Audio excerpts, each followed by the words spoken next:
New video and updates के लिए bell icon पर प्रेस करें और ऑल पर सेट करें। शुरू करते हैं अल्लाह के बाबरकत नाम से जो बड़ा मेहरबान और निहायत रहम वाला है।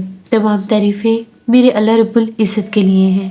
खौफनाक कहानियों के मुअज़्ज़ज़ नाज़रीन को मेरी तरफ से अस्सलाम वालेकुम।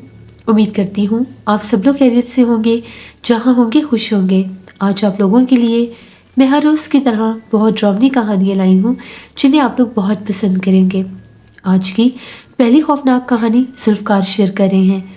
जुल्फ़कार कहते हैं आज आपके साथ नाना जी की बताई हुई एक और खौफनाक कहानी शेयर करना चाहता हूँ। नाना जी कहते हैं कि तब की बात है जब मैं और शाह साहब हम लोग एक अमल की तैयारी में थे। हमने एक नया अमल करना था तो एक शख्स उसी गांव का भागता हुआ शाह साहब के डेरे पर आया। वो बहुत ज़्यादा डरा हुआ था और वो रो भी रहा था। वो ये कह रहा था आज 3 दिन हो गए हैं, मेरा जवान बेटा बेहोश पड़ा है। वो हमें गांव के एक सुनसान हिस्से से बेहोश मिला। जब हम लोग उसको ढूंढने के लिए गए तो वो दरख्तों के दरमियान में बेहोश पड़ा था। उस तरफ उसके जाने का कोई भी काम नहीं था। पता नहीं उसको वहाँ पर कौन लेकर गया। हम उसको उठाकर घर ले आए, हकीम को भी दिखाया, डॉक्टर को भी दिखाया। आज 3 दिन हो गए हैं, वो अभी तक बेहोश है।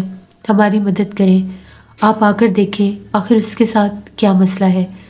शाह साहब ने मुझे भेजा और कहा कि वहाँ पर जाकर देख कर आएँ, क्योंकि अब तक मेरे पास भी कुछ अमलियात आ चुके थे और मैं भी जिन्नात वगैरह के हमले को या उन किसी इंसान के ऊपर उनके बसेरे को जान सकता था। तो मैं उस शख्स के साथ चला गया। जब उसके घर पहुंचा तो उसके घर में बहुत ज़्यादा अजीबोगरीब बदबू फैली हुई थी। जिस तरह से हर तरफ से खून की बदबू आ रही थी। तो मैंने पूरे घर का जायज़ा लिया, मुझे कुछ दिखाई नहीं दिया। तभी जिस कमरे में वो लड़का था, जब मैं उस कमरे में दाखिल होने लगा तो एकदम से मुझे ऐसा महसूस हुआ कि जिस तरह से एक काले रंग का साया मेरे सामने से गुजर के गया है। मैंने फ़ौरन पाँव बाहर कर लिया और मैंने उनके घर वालों को भी मना किया कि अभी इस कमरे में दाखिल नहीं होना। यहाँ पर इस लड़के के साथ कुछ और भी मौजूद है। मैंने वहीं पर खड़े होकर पढ़ाई की, पढ़ाई करके हिसार किया और तब उस कमरे में दाखिल हुआ। जब मैं उस कमरे में दाखिल हुआ तो जिस मखलूक का उस लड़के के ऊपर बसेरा हो चुका था वो मखलूक वहाँ से गायब हो गई थी। जब मैं उस लड़के के करीब गया तो मैंने उस लड़के को देखा, वो बेहोश था।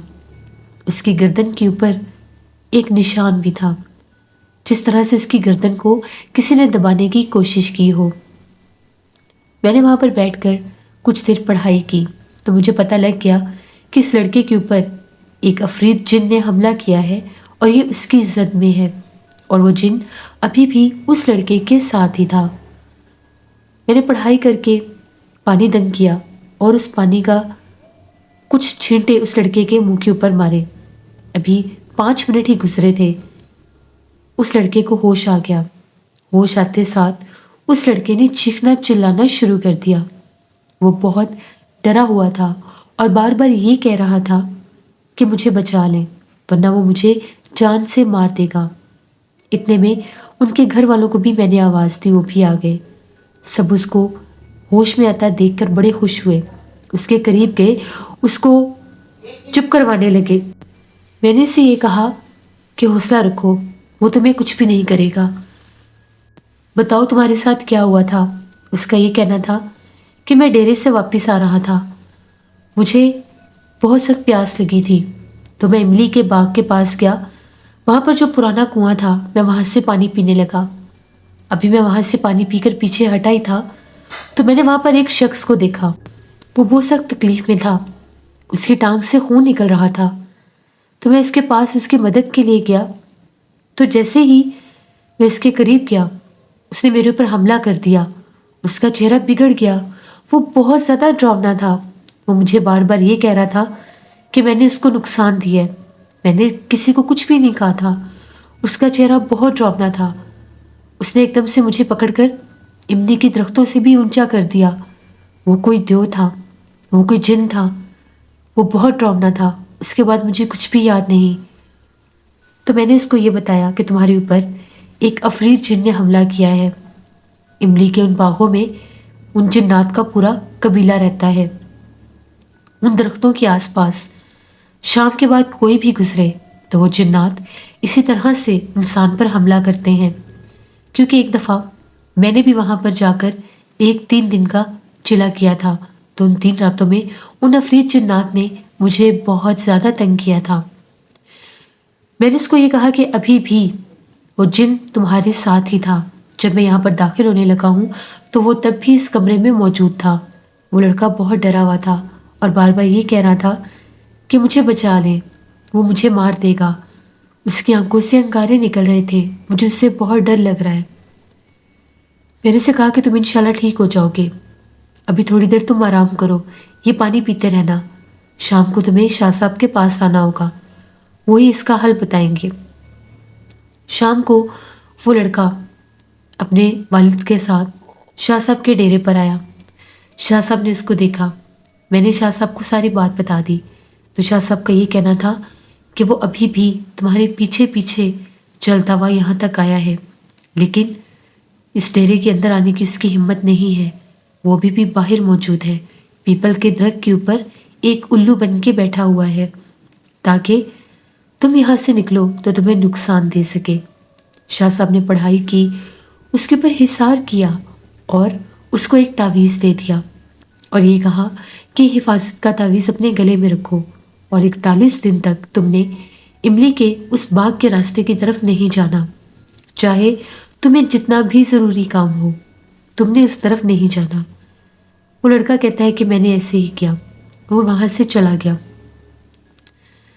तकरीबन 5 दिन के बाद वो लोग दोबारा आए। उस लड़के की तबीयत फिर बहुत सा ख़राब थी। उसके बाप का ये कहना था कि ये घर में ही रहता है, घर से बाहर नहीं निकलता। लेकिन एक दिन ऐसा हुआ कि हम लोगों के घर में एक औरत आई कुछ मांगने के लिए। इसने उठकर बस ये बाहर गया और इसने उसको कोई चीज़ घर से उठा कर दी है। इसके बाद इसकी खौफनाक चीख निकली और ये वहीं गिरा और बेहोश हो गया। थोड़ी देर के बाद इसे होश तो आ गया, लेकिन उसके बाद से ये अजीबोगरीब हरकतें कर रहा है। कभी रोने लग जाता है, कभी हंसने लग जाता है और हमें कुछ भी नहीं बताता। बस ये कहता है कि मुझे बाहर जाने दो। कुछ खाया भी नहीं है इसने, सिर्फ और सिर्फ बार बार चाय मांगता है। शाह साहब ने इसको दम किया। जैसे ही शाह साहब ने इसको दम करना शुरू किया, उसने गुर्राना शुरू कर दिया। उसकी आंखें बहुत ज़्यादा सुर्ख हो चुकी थी। शाह साहब ने कहा कि इसको छोड़ दो, तुम्हें इससे दूर रहने के लिए कहा था, लेकिन तुम फिर इसके पीछे लग गए हो। अब तुमने इसके पीछे किसी और को लगा दिया है, उसको भी देख लेंगे। शाह साहब ने फौरन से उस लड़के को दम करके पानी पिलाया और उसके सर के ऊपर से 2 लेमन लेकर उनके 7 चक्कर दिए और वो लेमन दरमियान से काट कर शाह साहब ने कहा कि इसको अभी जाओ और उल्टे हाथों से इसको बाहर फेंक दो और पीछे पलट कर मत देखना। उसने ऐसा ही किया। जैसे ही वो लेमन फेंक कर अंदर आया, बाहर कौवों का शोर बर्पा हो गया। ऐसे लग रहा था जैसे बेपनाह कौवे हैं जो बाहर शोर मचा रहे हैं। बहुत ज़्यादा कौवों का शोर था।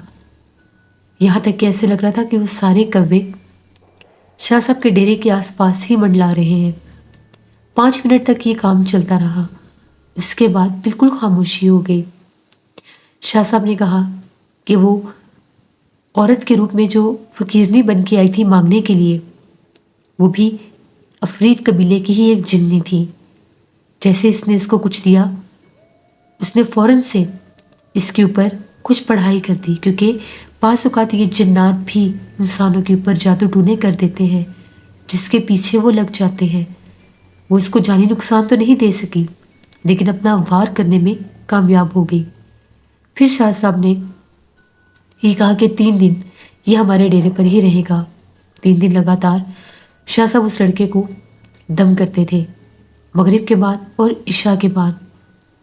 उन 3 दिनों में एक उल्लू मुसलसल डेरे के सामने वाले दरख्त के ऊपर से उड़ता नहीं था।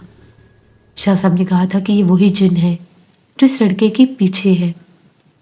तीसरी रात जब शाह साहब ने उस लड़के को दम किया तो शाह साहब ने उसको ये कहा कि ये 2 कील जो हैं ये अपने हाथों से जाकर डेरे के पीछे जो कब्रिस्तान है वहाँ पर जाकर किसी भी कब्र के आसपास ज़मीन में गाड़ कर आओ और पीछे मुड़कर मत देखना। वो लड़का गया और उसने ऐसा ही किया। वो कील गाड़ कर वापस आ गया। अगले सुबह वो लड़का जब जागा शाह साहब के पास आया और वो ये कहने लगा कि मुझे ऐसा लगा है कि जिस तरह से रात को मेरे जिस्म में से कोई चीज़ बाहर निकली है, मेरे पैरों की तरफ से एक बहुत ठंडी हवा सी, जैसे मेरे पैरों से कोई खींच रहा है उसको, ऐसे निकली है। और मैंने रात को ही अपने कमरे में एक बुज़ुर्ग को भी देखा है। वो बहुत नूरानी चेहरे वाले थे। वो मेरे पास बैठे थे और उन्होंने मेरे सर पर हाथ भी फेरा है। पता नहीं ये ख्वाब था या हकीकत, मुझे नहीं पता। शाह साहब ने कहा कि वो जिन अब तुम्हारी जान छोड़ गया है, अब वो तुम्हें नुकसान नहीं देगा।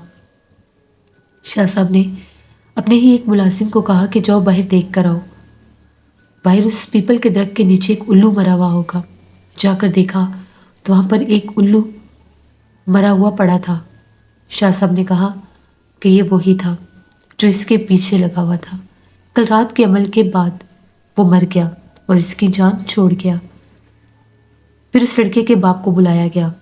वो आया और शाह साहब ने ये कहा कि इस लड़के की कुछ दिन हिफाजत करना, इसको अकेले मत सोने देना, क्योंकि जिनका वो जिन मारा गया है शायद वो इसको नुकसान देने की कोशिश करें, लेकिन अब इसके करीब कोई नहीं आ सकता और ना ही तुम्हारे घर में कोई दाखिल हो सकता है। अपने घर के दरवाजे के ऊपर ये नक्श अंदर की तरफ लगा देना, वो कभी भी वहाँ पर नहीं आ सकेगा। वो एक तावीज़ था। फिर वो लोग चले गए। 10-15 दिन के बाद वापस आए। वो लड़का बहुत खुश था और उसने ये कहा कि अब मुझे बिल्कुल भी डर नहीं लगता, ना ही हम लोगों के घर के आसपास कुछ अजीबोगरीब दिखाई दिया है, वरना पहले हमारे घर के आसपास काले कुत्ते और काली बिल्लियाँ बहुत नज़र आती थीं और एक उल्लू हर वक्त हम लोगों की घर की दीवार पर बैठा रहता था, जो वही जिन था। लेकिन जिस दिन से मैं यहाँ से होकर गया हूँ उसने हमारी जान छोड़ दी है। इस तरह से शाह साहब ने उस लड़के की जान बचाई जो एक अफरीद जिन था, जो इमली के उस बाग में रहता था। ये एक कहानी थी जो नाना जी ने हमें सुनाई और ये सारे वाक़यात उनकी ज़िंदगी के बिल्कुल सच्चे वाक़यात हैं। आपके सुनने वाले मेरे नाना जी की कहानियों को बहुत पसंद करते हैं। आप सबका बहुत शुक्रिया ज़ुल्फ़कार आपका। जैसे ये थी आज की ये खौफनाक कहानी। अपना फीडबैक मुझे ज़रूर दें, आप लोगों को कैसी लगी। आप लोग भी अपनी खौफनाक कहानियाँ शेयर कर सकते हैं। डिस्क्रिप्शन बॉक्स में दिए गए ईमेल आईडी nushinvik57@gmail.com पर। इसके अलावा आप लोग मुझे कमेंट बॉक्स में भी स्टोरी शेयर कर सकते हैं। हॉरर स्टोरीज ऑफिशियल पर मैं कल स्टोरी ऑन एयर करूँगी, उसको भी विजिट करिएगा और सब्सक्राइब करिएगा। अपना बहुत सा ख्याल रखें। अपनी ढेरों दुआओं में मुझे, मेरी फैमिली, मेरे पूरे पाकिस्तान को याद रखिएगा। Thank you for listening my stories. Stay blessed. अल्लाह निगहबान।